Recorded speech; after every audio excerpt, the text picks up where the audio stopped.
back to another episode of Seth's Kitchen. I'm just doing a quick review on a knife that I ordered a few weeks ago. I'm sure like a lot of you have had the Misen company uses advertisements on YouTube all the time, and they've been pushing for this knife to be purchased. I have a lot of different knives in my collection so far, but I do not have a Misen. So I'm going to go ahead and unbox this really quickly and see how it comes out. There's a lot of reviews online about this knife already. There's a Misen 1 and a Misen 2. The Misen 1 actually has a couple different versions. The Misen 1 apparently has a different grip hold on it, along with the length of it is actually supposed to be slightly different, only by a couple of centimeters. The hold is still a knuckle grip hold, but it's going to be slightly different as far as the balancing goes, because it was supposed to be remanufactured to be a little bit easier and more balanced.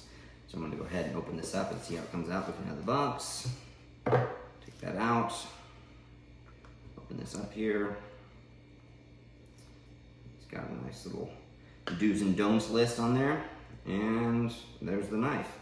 So it looks like it's pretty simple boxing. No magnetic opens or closures or anything like that. Kind of just a simple box on this one here. And let's take it out. So first thing I'm noticing on this knife is actually it's a pretty light knife. There's not a lot of weight to it. I'm gonna go ahead and take this tip off. This is a safety tip.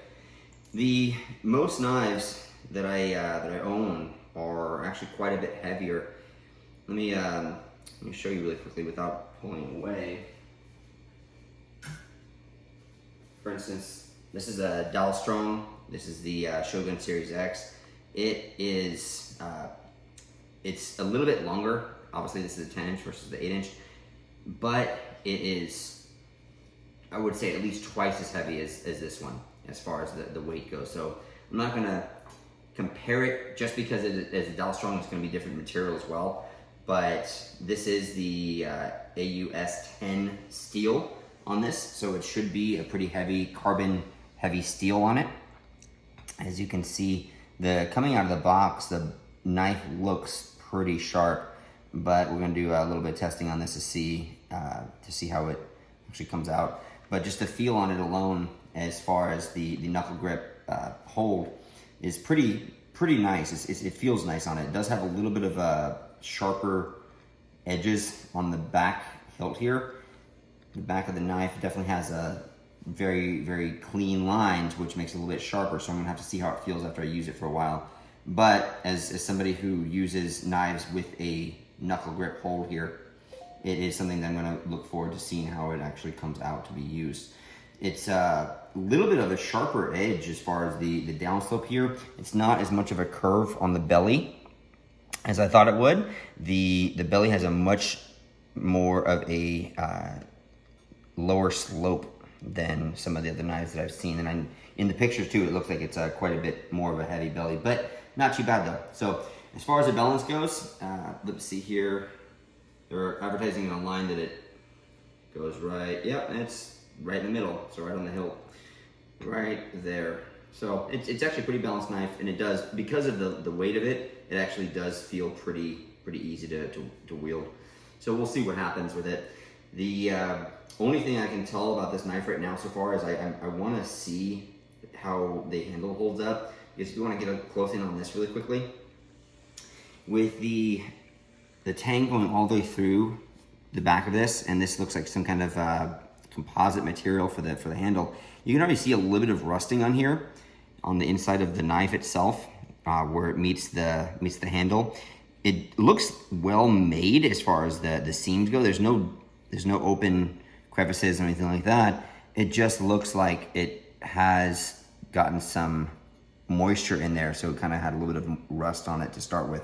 So we'll see what happens, see how it holds up over time, and see how it holds up with me using it every day. I'm gonna most likely use this for a good 2 or 3 weeks solid to see how it works, and also to see how comfortable I am with it. So just a quick out of the box sharpening test on it. Obviously, as you all know, doing it with the paper doesn't mean that it's sharp. Pretty much any knife sharpened right away with a pretty decent blade on it will actually cut paper, but we're gonna see how this one comes out just to see what it does here. So, well, yeah, it cuts pretty nicely. So,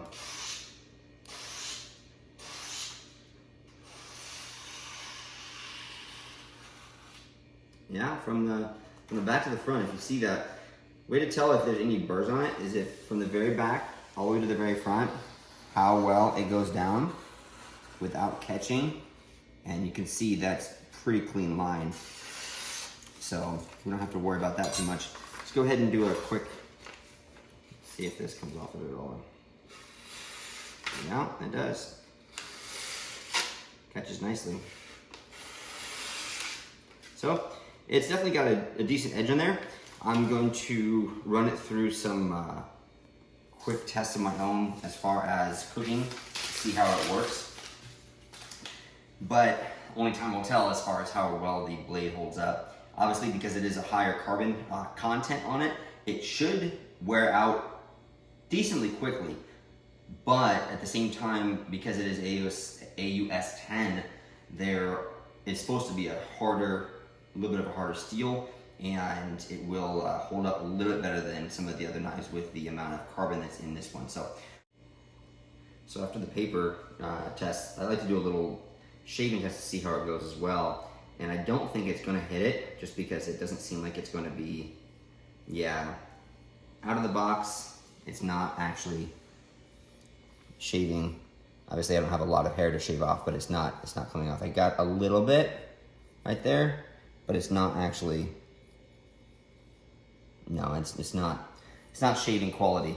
So I'm gonna polish this up a little bit on my whetstone and see what happens, but we'll see how that works as well. I'll give you guys an update in a few weeks and see what happens. Thanks for watching.